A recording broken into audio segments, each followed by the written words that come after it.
Welcome back to the podcast. I'm your host, JMILLER. Every week, I chat with fascinating people from all walks of life in order to bring you knowledge, inspiration, and insight. If you enjoy the show, you can support it by subscribing, leaving a review, and sharing it with a friend. This is the JMILLER Podcast.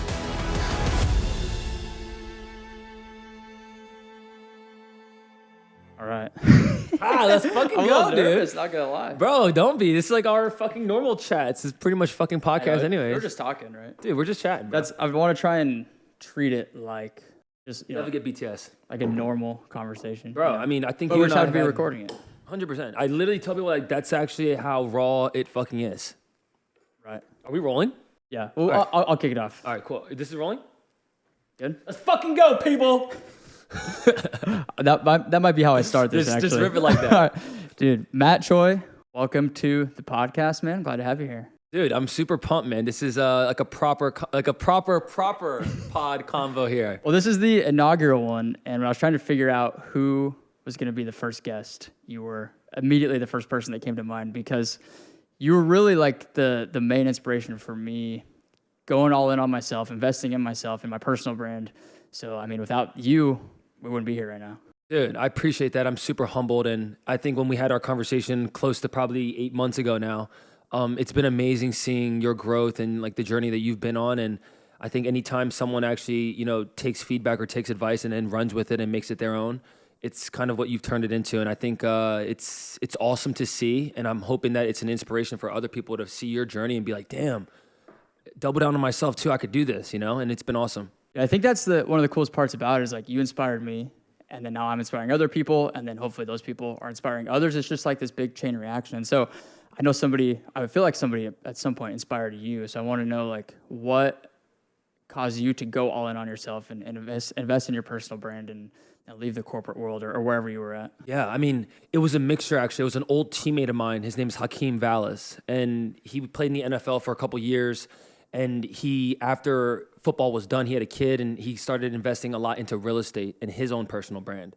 But at the time when he was in the NFL, he didn't really take advantage of leveraging the NFL while he was building his brand, because when you're an undrafted football player out of a small school like Monmouth, you just want to stay on the team.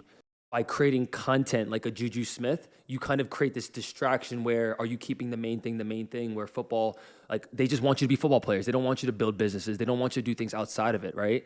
But Hakeem was the first guy that kind of was like he always called me Choi, and everyone calls me Choi typically.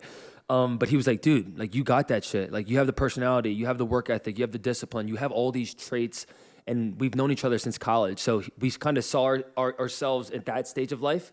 And then as we kind of developed ourselves further, it was him first, but then even more so as I consumed a lot of Gary Vee's content.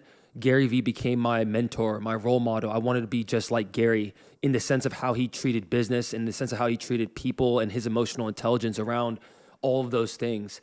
And that's kind of who I drew inspiration from at first. Was there a specific moment where I want to know like, I know you worked a corporate like 9-to-5 job, right? Mm-hmm. Was there a specific moment when you're like, okay, I just need to forget about this, like this beaten path and just go and make my own thing? There was the job I had was, it's a company called Shred It. We dealt with document destruction, like very blue collar, just like service work, right?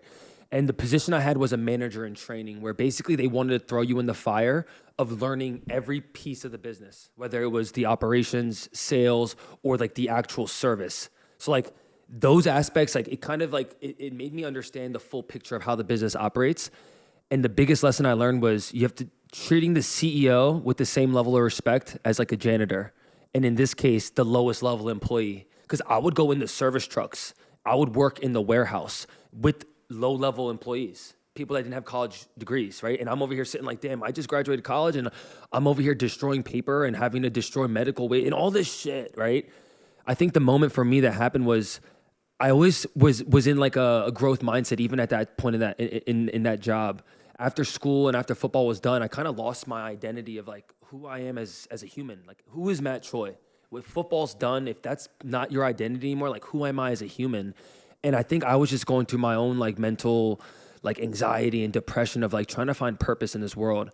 And one thing I remember my uncle telling me, he's like, Matt, anywhere you are in this world, whether it's in corporate, whether it's in entrepreneurship or business or relationships or whatever, like there should be someone that's 5 or 10 years older than you that you're like, yo, I want to live like his lifestyle.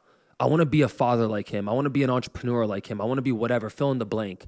And I was looking around at my middle managers and everyone that I was working with, and no one loved what they were doing. Like the job what we were doing was just a means to an end. Everyone was looking forward to the 3-day weekend. Everyone was looking forward to, oh my God, we have a week off finally. And I just didn't see anyone that was like really loving their life and what they were doing in that sense. So when that happened, I had a year lease up at the place I was living in Baltimore at the time.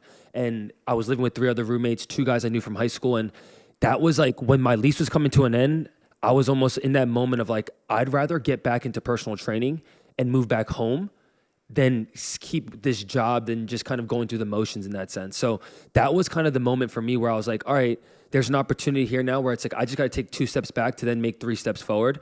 And moving back home, bro, at 25, not many people want to do that shit. Like who wants to move back home and like live in the hometown that they grew up in, right? So that moment taught me a lot more than staying at that job for that 1.5 years. And like, it's exactly what you said. It's like when you start investing into yourself and developing yourself, right? Because at times in college you do that, but there's so many distractions that are going on in college where at times you're just trying to live on the weekends. Like you're living in the moment, right? Not really thinking about, oh my God, what's my future gonna hold? So I think that moment being back at home was like a big lesson for me of like, okay, if I don't want to stay here forever, like I got to do something. I mean, that where you talked about you felt like you didn't have an identity almost when you were in that 9-to-5 job working for this huge company. And I feel like so many people get stuck in that. They like end up there and then they just get stuck there, and it just that cycle perpetuates where like they just never have that identity. Well, it actually makes a lot of sense because it's every human in this world typically looks for comfort and stability. It's kind of what we've been told, especially for me and my brother, like being raised by immigrant parents. Like they came to this country to give us a better opportunity. And what that opportunity typically leads to is, oh, go be a doctor, go be a lawyer, go be a dentist, because it's a high salary job, but you have to do a lot of school. But we've all been told like, oh, find the job that's safe. Find the job that has a good 401k. Find the job that is secure, right? But in that comfort, you never push outside of that, of your own comfort zone. And you never see what you're actually capable of. And it's not until you get really fucking uncomfortable, physically, work-wise, relationally, whatever it is, that you start to see the true growth and potential that you have as a human. That comfort and the security is what keeps people in those jobs for 40 years. And they're promised, like you said, benefits, a 401k, retirement. They can work their ass off for 40, 50 years, and then they can retire and enjoy it when they're 60 or 70 years old. But, I mean, like, what do you think, for you, what was the hardest part about leaving that? Was it the security? Part of it was like the reputation too. It's like, what are people going to think? When I tell you that, like when I worked that job, if you look back at 2018, I did not post anything on social media. I was living through FOMO, through other people's experiences, because I could have gone back and played football. My mind was still lost into my football identity. I was sitting at this cubicle and I would look at some of my buddies that went back for their 5th year, some of my teammates that I had been really close with at Monmouth, and the year I was gone was like the first year that they actually competed for a conference championship. And I was looking at these videos and these pictures of all my buddies, and I was wishing that I was where they were. And in those moments, I'm like, fuck, I'm literally the hypocrite of what I now try to preach. I was FOMOing through other people's lives. I was living through other people's experiences because I didn't get that. Like, I didn't experience that fully, right? I felt like, oh, fuck, like I wanted to go back for my 5th year. But I had such a poor relationship with my coaches, and a lot of that has to do with my own insecurities and my own immaturity at that age during college, where I felt like I was better than I was. I felt I was bigger than the team and all these things. And when I look back at that moment of like, oh shit, I caught myself. I was consuming Gary Vee's content, but then I was sitting there living through FOMO. And I was just like, fuck, it's like I'm contradicting my own self. And through that, I was like, oh shit, I'd rather now, the feeling of that FOMO, bro, sucks. Like, I'm literally through social media, watching other people's pictures and videos and trying to live through them versus living my own fucking life. And in that moment, I was like, I need to just double down on who I am and the skill sets and the things I'm not good at. I need to develop these things so I can become the person that I know I can be. And that is not an easy road. That's not just this linear progression. Like, it takes a lot of time and sacrifice to develop yourself. And it comes from a lot of different formats, whether it's hanging out with different people, whether it's listening to different things or reading different books or listening to different podcasts. And the one thing that I believe to be true for any human, and we all have the power to control what we listen to and the people we associate with. And that's something, whether you live in Des Moines, Iowa or Austin, Texas, that you're in control of. When I lived at my mom's place, when I was living in Baltimore, I just chose to listen to different things. Instead of watching NFL Sunday for 9 hours, I would watch a game or two, and then I would go consume the content I want to consume. And I think that pivot, for most people, they're like, oh my God, Matt, what's the secret sauce? How do I do it? How do I do this? How do you stay so positive? Well, if you only surround yourself with positive thinkers, positive people, I guarantee you that you will be the next positive person.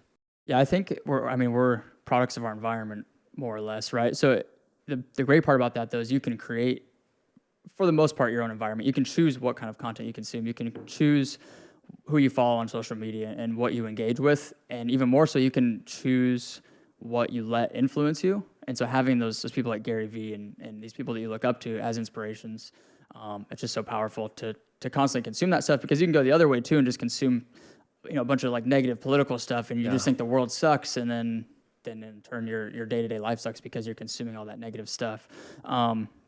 So for people that are like stuck in that 9-to-5 kind of thing, or they want to invest in themselves and want to go on their personal brand and start doing this, but they just have no clue where to start, what piece of advice would you give somebody who wants to make that jump, but they're waiting for that perfect time, maybe? Like, what advice would you have for that person? I would say there's never a perfect time, right? Like, the perfect time's always now. It's like always present. It's where your feet are. It's like, if you have that ambition, then right now is the time to act on it. Like, there's no more thinking. It's like you already thought about it. That's why there's even a thought of someone bringing that up, right? So I think the best time is always wherever you are now. And you can always find a way to start, right? And maybe that starting point for that person that has a 9-to-5, that also has 2 kids and 2 dogs, like, that situation is a lot harder than someone that's a bachelor. I totally have empathy for that and understand that their growth and their progression is going to be maybe a little bit slower, maybe a little bit more ups and downs, and maybe not as consistent. But that's okay. I think understanding what you're trying to do in this world is a good start. Self-awareness, the understanding of self, of purpose, of what makes you tick, of what motivates you, what inspires you. Every human knows that. There's nothing that I'm going to say today that's going to be able to get inside the ear of someone else. I don't know who's going to listen to this podcast, right? But what I do know is that for people, it's about understanding who you are. Start with that and start to peel back the onion to figure out what is making you not do it, what's making you feel like you're tired or you're burnt out and all these things. Like, I had a conversation with my friend Kyla yesterday, and similar to what you and I talked about 8 months ago, Jeremy, like, I had a nice chat with her about that, the same convo 8 months ago, around the same time. The difference is, I love Kyla. She might watch this. She might listen to this. I love you, Kyla. But I gave her shit yesterday about it. I was like, you didn't take any action. Period. Like, she literally brought me the same conversation that we had 8 months ago to collective yesterday. And before I worked out, I had a nice 30-minute chat with her. And I told her, I said, Kyla, the difference is you're thinking about all these things. You have the content calendar, the schedule, all the things that are meaningless. The action is uploading the video. That's the critical difference. You have to upload, because you can edit the video, you can look at the transition, look at the text, look at all the shit that you can find online right now. But what stops people from actually doing is the insecurity. It's the uncertainty. It's the internal doubt of, am I good enough? Am I worthy? What makes someone want to listen to me? And if you can beat those voices, the game's done. You already won. Now it's just a matter of time. And that breakthrough will happen after enough reps. When you first started making content, did you go through that period of like that, it's paralysis by analysis, right? Of like, you're just overthinking everything? Because I definitely did when I first started. And maybe it's because I came from more of like the corporate, like media kind of world where everything had to look perfect. Like, you couldn't have any mess ups in talking heads or whatever. So like, everything had to look and sound perfect. Like, did you go through that when you were making your first content, or how did you go about that? 100%. I still go through it now. Like, I don't think my content's the best in the world. I just think it's me. And that's all I want to do. I don't want my content to be the best. It doesn't need to be perfect. I just want it to be me. And I still go, like, I literally filmed videos with Chris yesterday, and I'm like, God, that shit was cringe. I'm like, fuck. Like, I still have those insecurities. I feel like every human does. The more and more you stretch yourself, the more and more that you put yourself in these imposter syndrome feelings, it's a good thing. It means that you're pushing yourself outside of your comfort. If I only make running videos, I know what's gonna hit. I already know. Like I've already done so many videos in that space that I can make only running videos and I can have all of them hit 300, 400K views if I wanted to only focus on that. But for me now, it's tougher when I'm like, all right, let me sprinkle in different kinds of content.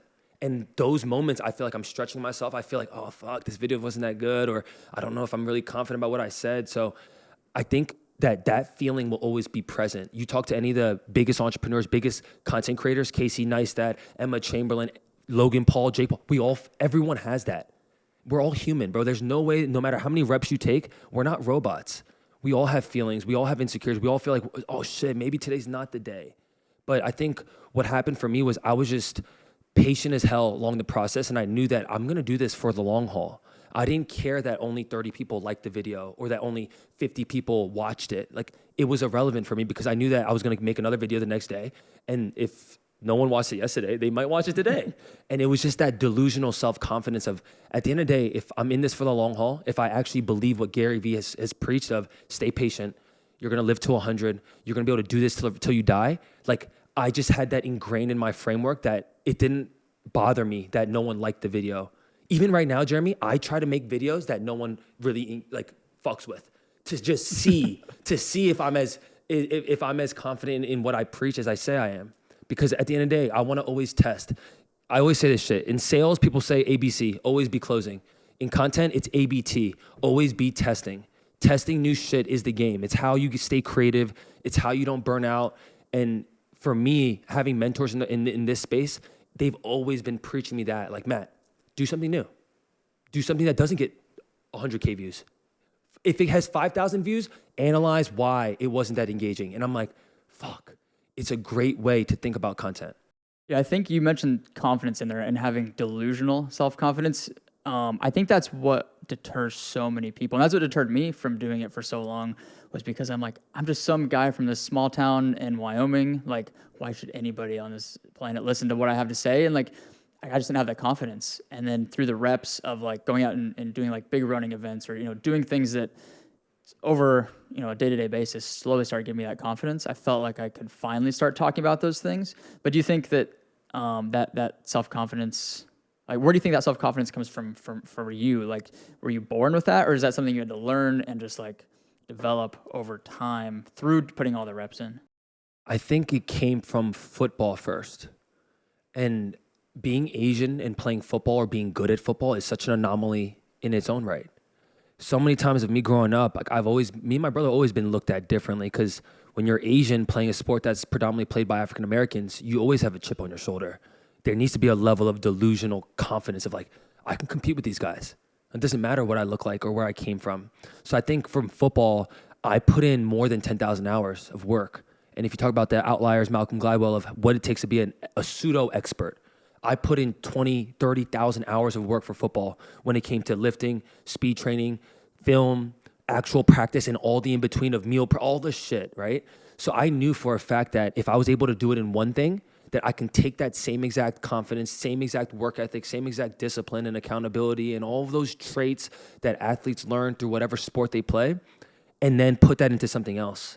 And then it just became personal. I was a personal trainer first, right? And then it was content, and then it was running, and now it's like getting back to content and connecting the dots of all of that. So for me, the delusional confidence came from what I experienced through football and earning a college scholarship when no one in my family, my mother included, thought I could do it. I had this internal framework that I'm going to be the first Asian NFL player, first full Asian NFL player. It didn't happen for me, but I ended up earning a college scholarship, which still like helped me build the road of success that I wanted to.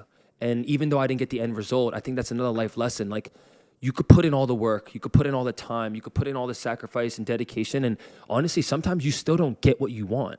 In this life, you don't get what you deserve. You get what's earned, right? Just because you can train your ass off to run a sub 3 hour marathon, but that day you have to go earn that shit. You don't just because you deserve it, just because you worked your ass off, it doesn't mean that someone's going to hand it to you.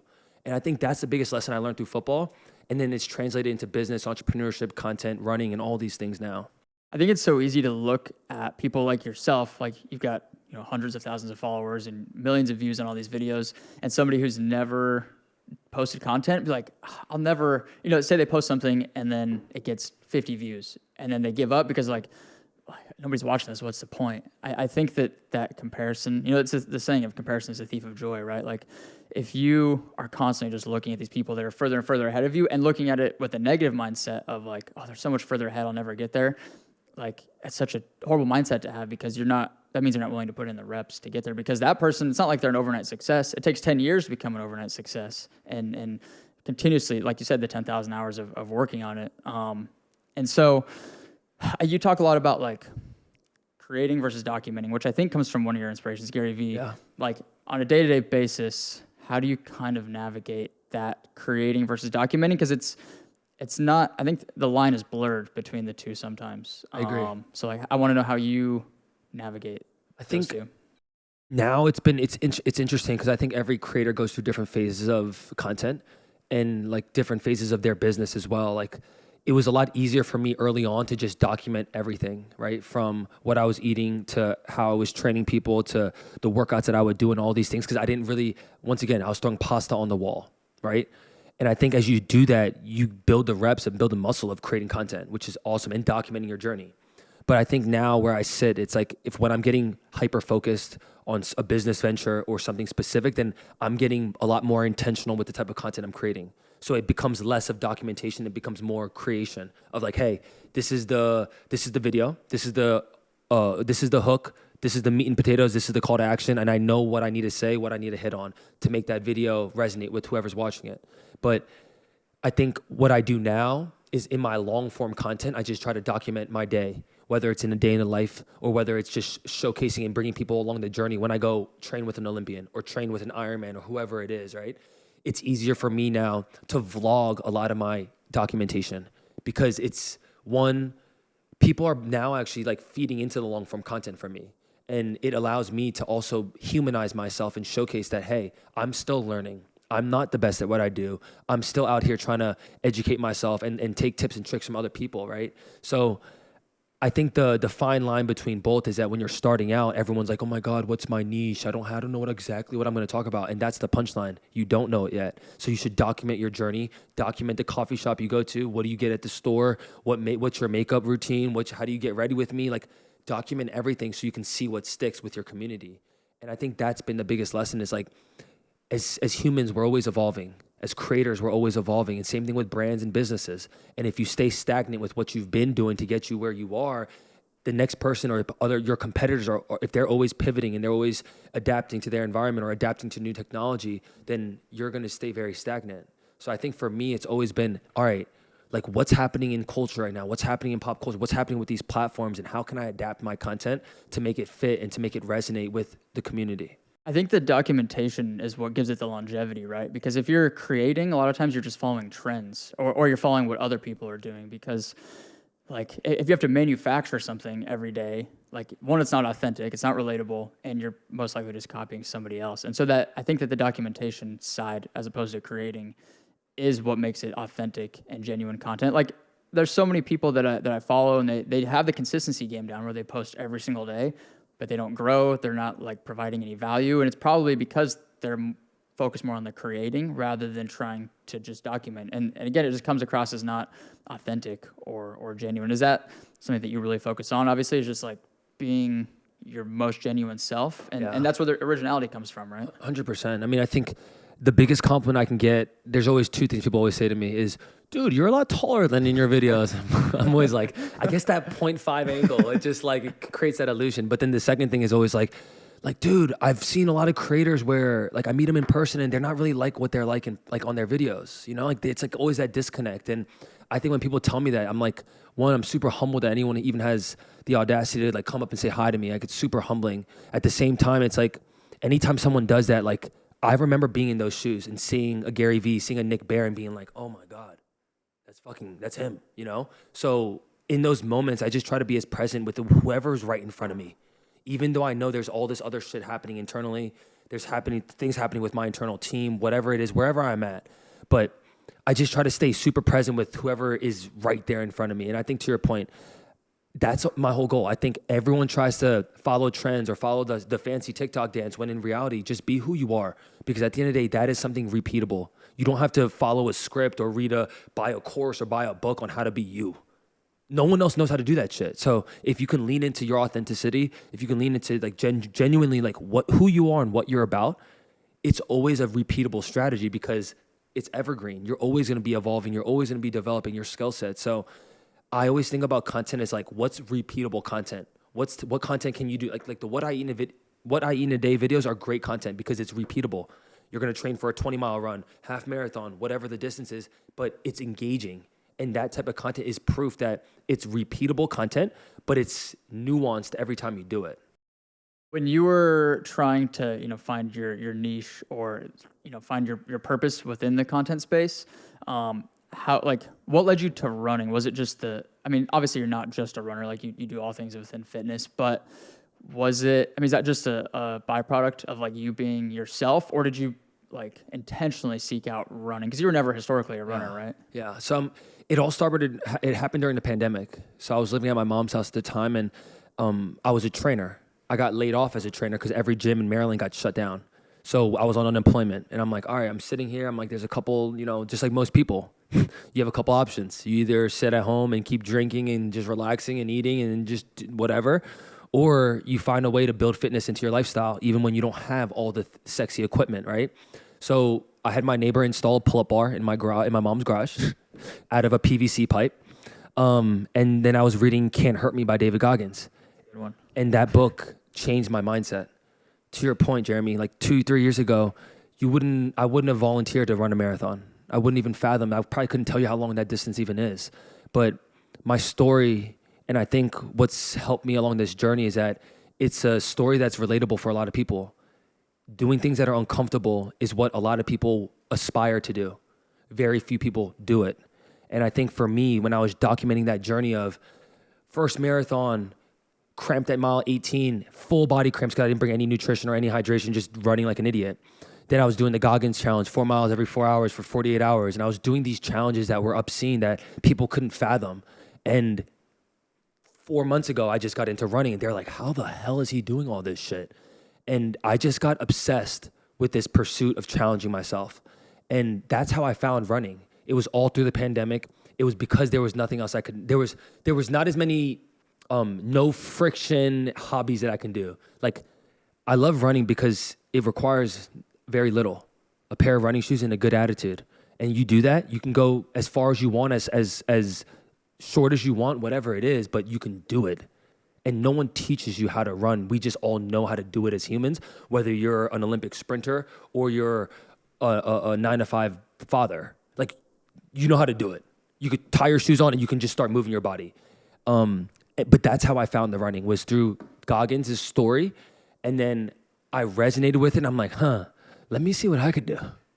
That's how I got into running as well. For the most part, is just I found Goggins through Joe Rogan's podcast, bought his book, read it, got fired up. Want to run through a wall, like how you feel after you read some Goggins stuff. But I think that mindset of just wanting to challenge yourself and constantly get out of your comfort zone, that's the moral of the whole story, right? Like, that is, no matter what it is that you decide to do with your life, as long as you're constantly doing things that are uncomfortable, because that's where all the growth is, right? Like, you're not gonna find any growth sitting on the couch watching Netflix. Like, you're not getting any better. And so trying to find things that are uncomfortable and that are gonna hurt mentally or physically, and just do those things that put stress on your body and that, again, get you out of your comfort zone. In your mind. Yeah, more than anything is the mind, right? Because that bleeds into everything else in life, not just physical fitness, but your mental fitness, like building a business or your personal brand, or when inevitably shit hits a fan in life, like, you're mentally prepared for that because you've gone out and run a marathon or the 4x4x48.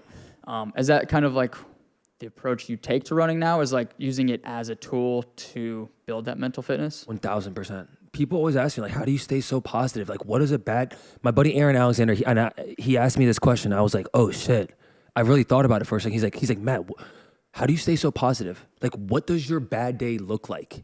And I really thought about it for a second. I'm like, oh, shit. It's a really thoughtful question. I think about those moments where I'm like, oh, shit. I've ran 100 miles before. I've ran a 50-mile race before. And in that pain and in that torture, that self-torture that you put yourself through, you find yourself. And you start to have more gratitude and perspective of what is stress really? Like, is losing out on a brand deal life-breaking for me? Is losing out on a client or losing out on, or a video not going viral, is that daunting for me? Is my life gonna be detrimentally worse because of it? At the end of the day, it's not. So even when shit happens to me, the Houston Marathon and all these things, like internally of just like, all right, now you're having all these external voices and opinions talking badly now, actually talking negatively about me, myself and my brand, right? And the thing I was most proud of about all of that is I was sitting on an airport going to go meet up with Mark Bell. And I got an email from Nike and Dick's Sporting Goods saying, Matt, stop posting, or they just said, hold off on posting any content around the race, around products, around the brand. And in that moment, I was literally read that email. I didn't respond. And my flight was about to take off. And I closed my eyes and I took my hat off and I'm just like, if I lose out on every single brand that I work with, all of them, Cuts, Pro Mix, Shocks, Super Coffee, COROS, Nike, Dick's Sporting, if I lose out on all of my brand deals, I said, I would be okay with it. And I would come back from that opportunity like a phoenix coming out of fire. You know what I'm saying? Like, I just had this internal belief that, like, even though the narrative of the story that that person wrote from Marathon Investigation, I just knew in my heart that it was not my intent. I did not go there to qualify for someone else. If I did, I probably shouldn't have made content around it, right? So for me, dealing with stress, dealing with adversity, a lot of these things I come back to exactly what we talked about. It's the physical and the mental stress of putting yourself through a ringer, whether it's a race, whether it's a cold plunge, whether it's a sauna, whatever it is in life. And those opportunities, those little micro stressors of life, when you do it every single day, it makes these big stresses, it makes them feel like nothing. And even in that moment, I'm like, all right, well, what would I lose out on? Maybe a little bit of reputation, a little bit of monetary value, but at least internally, I would hold my values and my morals strong, and I could always die on that sword. I'd rather die on my own sword than someone else's perception of who Matt Choi is. And I think in those moments, it makes me double down even further of like putting myself through discomfort, making myself uncomfortable in a lot of fucking ways so that when shit like that happens, because I guarantee even for you, bro, like let that be a piece. Like on this rise, we're going to be in this game for a long time. There's going to be a lot of good and bad, and there's going to be ups and downs. But you can't just be on your high horse when shit's going well. Can you be on your high horse when shit's going bad? And that's a true character, I think, of a creator, of a brand, of a business, of a human. What are you like when everyone's going against you? And I think that was the biggest thing I learned in that moment. I was like so true to internally of who I am that it didn't matter what anyone else was thinking or saying. Was there a point, like, as you started creating more content, where you started getting more hate and like these negative comments? Because it came into, for me at least, like probably the 3 or 4 month period after starting to consistently create content where people started, putting negative stuff on there. And like, I never really put much thought into it of like reading the comments and leaning into it, because like, think about the people who are probably on there leaving negative comments. It's more likely just a reflection of their inner struggles and the inner negativity that they have. But like, how do you go about? Do you read comments on your posts, like, or how do you deal with like some of the negative stuff, or when something like that pops up, like the whole Houston Marathon thing, like, and you have brands telling you these things to stop? Like, how do you? Is there a way to navigate that, or it might be subjective? But how do you go about it? I mean, I read comments because I think it's good data, regardless if it's good or bad. Because I think at the end of the day, one, having an engaged community is a powerful thing, right? It's what everyone wants to have. And I think there's always moments where you can take good and bad from those opportunities. And whether it's a bad comment or negative comment or a positive comment, you can maybe even take the negative stuff and turn it into a positive light. And I think that's kind of what my approach is always like. It's like, hey, I don't need everyone to understand me. And I think that's something I heard Jay Shetty say. He's like, what's something that you appreciate that other people don't? And he said, being understood.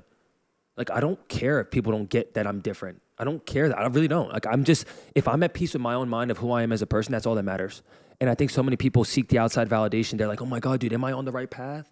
Am I doing the right thing? Is this the right video? Is this the right niche? When it's irrelevant. Every human knows what they want to do, but they feel like they need validation from other people to then go pursue it. So I think for me, when I see those comments, when I see those things, to your point, it goes to the Gary Vee thing of people that leave negative comments are in a bad place. So if you have empathy for those people, it's like, all right, damn, they really watched this video and they felt some type of way to leave this type of comment. Or in this case, they read an article, whether it's true or not, And they were like, this guy's a fake, he's a fucking fraud, and all these things. And it's like, oh, shoot. And I actually understand why. Runners probably don't like creators like you and I, because at the end of the day, we're entering their space and we're making running dope. Other runners that are dope as hell, that are fast as shit, they don't make running accessible or fun for other people.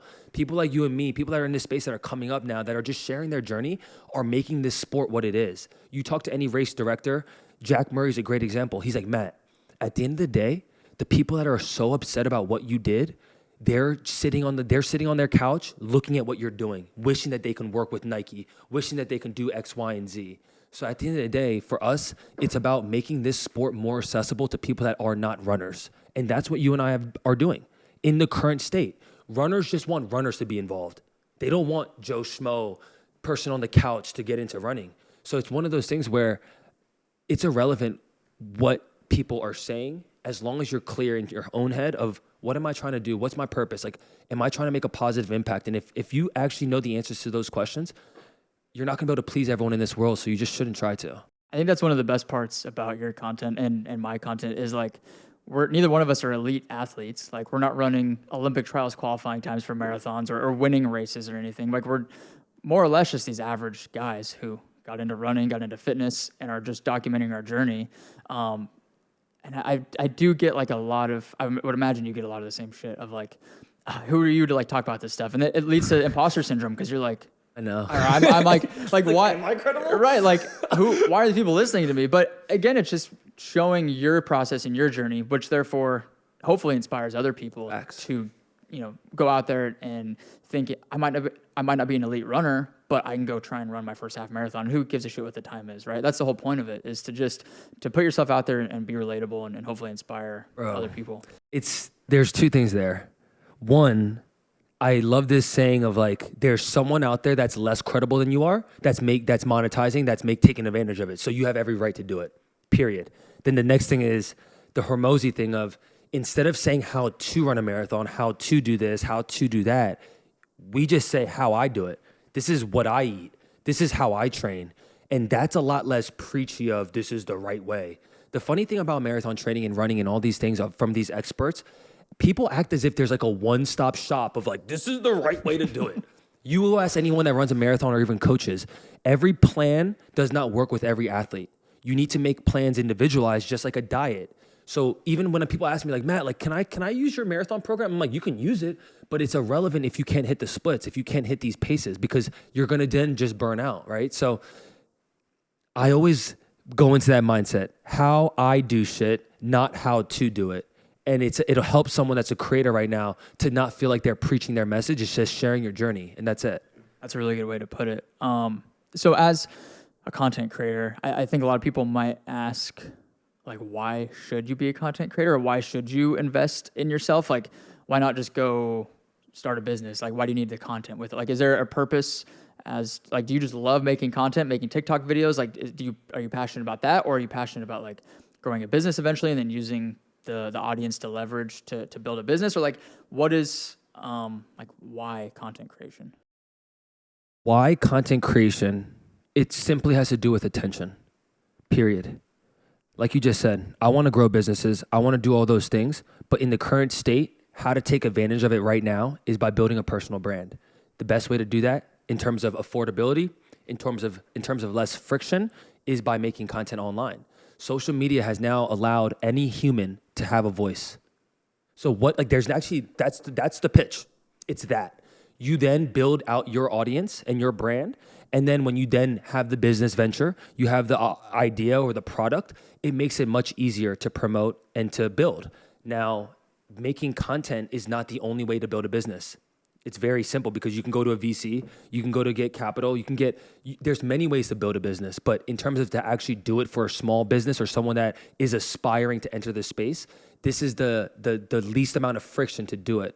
And I think that's when I learned from Gary, it's like, every small business wants the marketing strategy, when in reality, the marketing strategy is make more content. Make 100 pieces of content every single day across every single platform, and I guarantee that you'll start to see traction. Now, what's actually stopping someone from making the content? It's all the things we said in the first 10 minutes. It's the internal stuff, the insecurities, the doubt, the uncertainty. Oh my God, I don't like how I looked on camera. That transition didn't look good. I stuttered. All of those things is what actually stops someone. The answers are out here. There's nothing that even in my challenge of the 15 and 15, I'm having a call with them tonight.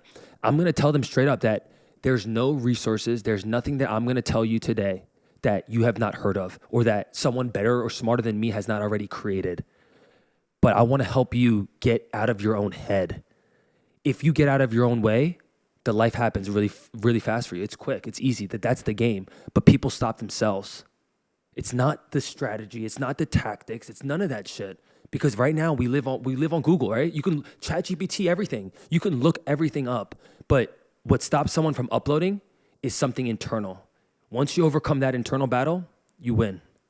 What is the 15 for 15? I've seen you post about it, but I don't know much about This is just a free challenge, just like any of my other challenges I've done of like 30-day 5K challenge. But now I wanted to focus on creators or people that are aspiring to be a creator or a personal brand. And for me, I find so much passion in having these conversations. Like what you and I chatted about 8 months ago, we just had a free convo. It was just like game. We were just chatting. To me, those moments are what I appreciate the most because I got it from Gary and I got it from free resources. So for me, it's like I have all this abundance. I have this framework and I think the world is huge and everyone can win. So I just want to give game back to people. So the 15 and 15 is basically a content challenge where I'm challenging people to make a video every single day in feed, whatever they want to talk about, makeup, fitness, running, content, whatever it is that someone's interested in. It's helping them overcome the internal stuff to then turn this into a potential business. And obviously in 15 days, there's no one is going to just magically get 1 million followers in 15 days. And I'm sure people can understand that. But I want to take what I've learned in 3.5 years of working with all the brands I've worked with, creators and all the things I've done, but package it into this accelerator crash course of, hey, this is what I would want to have learned the first year of making content that I'm going to give you guys in 15 days. And if you actually run with this, let's have another chat in a year and see if you guys see where you're at.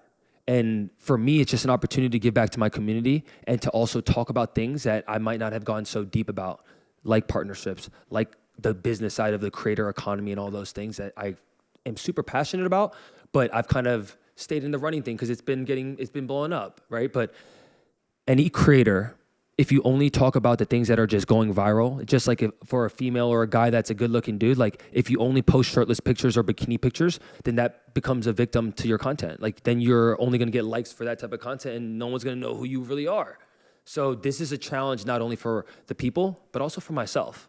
And talk to your point, the point of the same thing about like, always adapting and staying out of your comfort zone.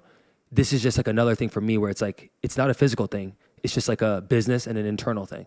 I hope that, for the people that are doing that 15-day, 15 reel challenge, like I hope that sparks something in them to be like, okay, I could actually do this every single day because you post at least once every single day and you inspired me to post every single day. I think for me, I've posted every day since mid-July of 2022. So it's been, 7-8 months of every single day posting. And when I first started, if you'd have told me like, hey, if you post every day for the next 8 months, like you'll have X amount of followers or you'll have this amount of brand deals, whatever it might be, I'd be like, there's no fucking way I'm gonna be able to post 8 months in a row every single day. Like there's no way, but you just start one day at a time. It's the same thing with fitness or running. Like if you think I gotta go run a marathon in 6 months, like there's no way I'm gonna be able to work up to that. But if you just take it one day at a time and slowly work into it. And for me, it was just a matter of building it into my day-to-day routine and making it a non-negotiable. It was like every day for 45 minutes or an hour, like I'm going to shoot a reel, I'm going to edit the reel, and I'm going to post the reel, and then, put it on all these other platforms. But I think, again, I just hope that those people that are doing that 15-day challenge, I'm sure that's your hope as well, is that they learn that consistency and that, oh, wow, I actually can do it. And I think I would love for them to take that away as a big takeaway. At the same time, like I want to also just instill the actual like attributes and the mindset around it, right? Like if you miss out on a day of posting, like it's not the make or break of your content career, right? So it's like the mixture of like really staying as accountable and as disciplined as possible, but also not judging yourself too hard. Like for that person that's a father that has 2 kids, that has 3 dogs, like they might not have as much flexibility and freedom. And I have empathy for that, but that can't always be the excuse of why they don't pursue their dream. Because if that becomes the conversation, then it's always going to be regret and spite to their family of, oh my God, I couldn't live out my passion because I had the family, because I had this, because I had that, right? So I think for people, it's more, you know what I'm realizing, Jeremy, is that I had a conversation with my mom on the run this morning, and I'm like, even more so than the tactics and the content stuff, it's actually the mindset. And I find myself, it's a 15 and 15 content challenge, Jeremy, but in reality, it's really just a mindset practice. Can I actually help someone find themselves along this journey and talk about their truth, talk about their passions and their insecurities and the things that they want to pursue in this world? If they can actually develop the discipline, the persistence, the patience, those are the ingredients for success in this space. And the people that want the short-term shit, dude, I need to grow in 60 days. What's the crash course? Those people will end up losing in the long run. So for me, it's like, I want to instill the practical attributes that are required to be a good creator and an entrepreneur. Powerful, dude. I heard this quote this morning that said, true hell is when your current self meets the self that you were supposed to be. And meaning like having that regret or living with regret and like never pursuing those dreams or making that jump to go into your content or go into your business or move across the country, whatever your aspirations are. Like, I think for me, that's an internal thing that I have of, I don't ever want to have that regret. I want to be 80 years old and be like, okay, I lived the life that I was supposed to live, not the life that like everybody else told me to live. And I think that that's a thing that so many people fall victim to. They just live this life that society tells them to do, even though internally they know that they want to go do these big, powerful things, but they lack the confidence, or they I think that's usually what it comes down to, is the confidence. Patience too, of just That like too. we live in a world of instant gratification. There's so many things to do. There's so many places to be, so many people you can meet. And in those instant moments, it feels dope because it's that dopamine hit. It's like, oh, dude, that was a sick event. I went to this thing. I went to that thing. But if you never spend time to actually work on what you're trying to do, then it's all for what? And I think, dude, to your point, Goggins was with John Jones the past week before the fight. And he told some of the guys, he said, like, they asked him, like, what drives you? And Goggins has said this before, but I haven't heard him say it in this way. But he's like, I want to beat the charts. When I go to heaven, I want to prove to God that this couldn't even be believable, that a man that used to be 300 pounds 2 times could then go run an ultra, then be a ranger, then be a SEAL, then be this, then be that. He's like, I want to outbeat all of the potential charts, and I want it to be so unbelievable that a human can do all of this shit. That's what drives him, even at his age. And then, dude, there's this fucking quote yesterday on this pod. Someone was like, I want to live a life that's worthy of a book. People actually, if you can actually contextualize what that means, to live a life that's meaningful enough that it'll be written and people can be inspired by, that's a life worth living. And that's what I want to do. Like, I want to live a life that's worthy of a book down the line. And it could be in a year, it could be in 10 years, it doesn't matter to me. But that's what drives me. Yeah, I think the best part about that is anybody can do that. Like, there's not one person out there that doesn't have the potential to go and do that. And I think me and you are both perfect examples of that, of like, we're just average people that made the decision to go all in on ourselves. So one of my last questions here is, what is, and I absolutely hate this question when people ask it to me, but what is like the 5-year or 10-year or the ultimate vision for Matt Choi? Like, where do you want all of this to go? And it's fine if you don't have an answer. Half the time I don't even have an answer, but do you have an ultimate vision? Yeah, I when people ask me this, like, it's funny because my brain, it just is always firing. I can barely see the next 30 days, let alone a year. But what I do know is that I want to be a type of person that stays curious, that stays adaptable, that stays disciplined. And through those actions, I truly believe that I'm going to live the life I want to live, and I'm going to live the life that I dreamed of. And it's not like there's a business number when it comes to the monetary thing, or that there's a car that I'm going to buy or a house that I'm going to buy that's going to make me be like, that's the goal, that's the finish line. Like, for me, my true goal is that I want to run a 100-mile race at 100 years old. If that ever happens, awesome. If it doesn't happen, awesome. But it gives me something to chase. It's the same thing of why Gary Vee wants to buy the Jets. It's the same thing of Matthew McConaughey, of his speech of who's your hero in 5-10 years. It's himself. And I just want to continue to adapt and show that you can change as an adult. You can change at 25. You can change at 55.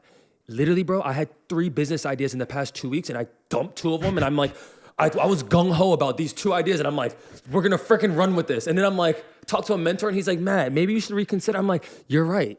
And I just dropped it like it was nothing. So for me, it's just about, one, I wanna do shit that just lights me up. And in the current state, it's always about finding new things and staying curious and seeing what Web3 is gonna be like and how I can make noise in that space. Because right now, the game is social media. That's how mature the internet is. But in 5 years, you and I have a conversation and we can be in VR, AR, Web3. Like, there's so much new shit happening, and it's not in our current state yet. But that's my answer. It's to just continue to stay curious, and along that journey, I think I'm gonna achieve a lot of the things that I want to achieve and things that maybe I can't even see, Jeremy. The thing I love about 100-mile races and races in general, or the unknown, is that you don't have the answers. But as you stay on this dirt path, over time, you'll figure it out. And that's been my journey of running, content, business, entrepreneurship. And I'm just gonna continue to do that until I'm 6 feet under. I love that. So the ultimate goal there, well, part of it is to run 100 miles at 100 years old. And inspire people along the way. Right.